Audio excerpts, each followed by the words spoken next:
TNCS earthing arrangement. The terra and neutral, the earth and neutral, are combined within the supply authority's cable and then separate when they get into the installation itself. TNCS earthing arrangement. This is how it will look in a single phase domestic dwelling.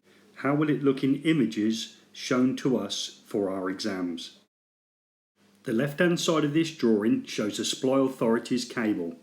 It has a separate line conductor and a combined protective earth neutral conductor. This combined cable is the one we can see coming to the bottom of our cutout. This concentric cable has a copper earth neutral and a aluminium line conductor and will enter the building normally underground but can come in overhead. This drawing also only shows one of the star connected windings on the supply authority's side as well as the centre tap point to earth.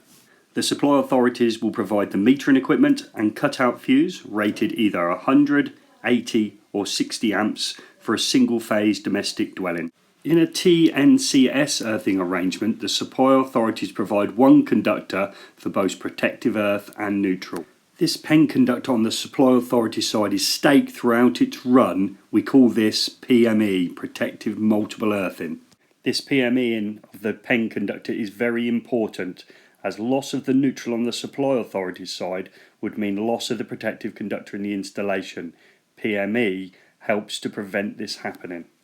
The neutral and earth are separate for the installation. This occurs in the cutout. The pen conductor comes in, a separate neutral and separate earthing conductor come out from the same position.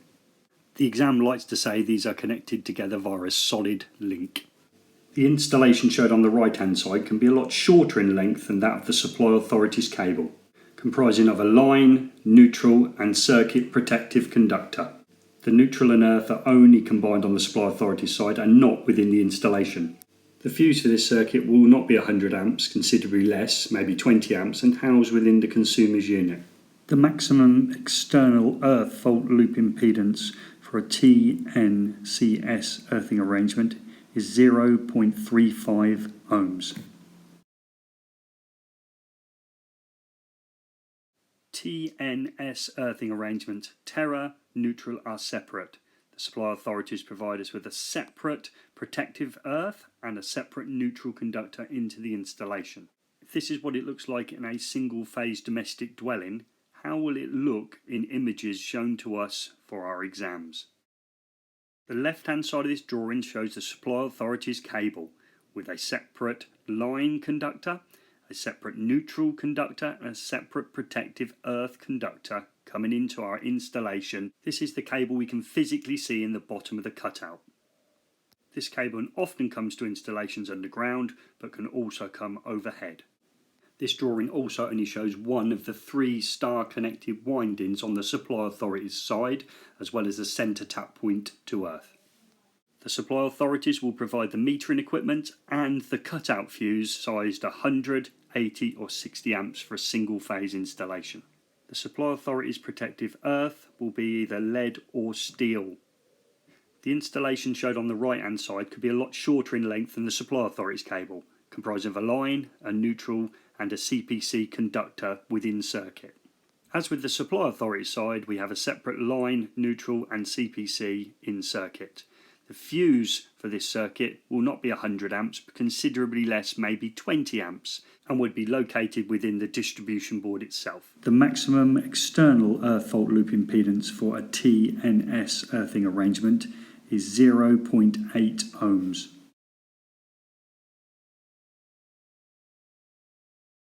TT earthing arrangements, terra.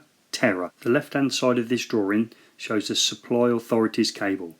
In this earthing arrangement, the supply authority will only provide you with a line and neutral conductors to a single phase installation. On the supply authority's side, this drawing only shows one of the 3 star connected windings as well as the centre tap point to earth. TT earthing arrangements are often given to buildings that are remote, where it would be uneconomical for the supply authority to provide either TNS or TNCS earthing arrangements. The TT supply is likely to be coming into the installation overhead. It is the responsibility of the consumer within the installation to make their own connection to earth. This earth electrode usually comes in the form of an earth stake, but can come in other forms which we will discuss in the classroom. As the impedance between the consumer's earth electrode and the supply authority's connection to earth can be very high, installations must be additionally protected by an RCD in order to clear earth faults. However, as always, overcurrents and short circuits will be dealt with by the fuse housed within the consumer's unit for each individual circuit. The installation wiring will still be the same as previously stated in TNS and TNCS earthing arrangements, with a separate line, neutral and circuit protective conductor. Also, the metering equipment will be the same, as well as the supply authority's cutout fuse being either 100, 80 or 60 amps.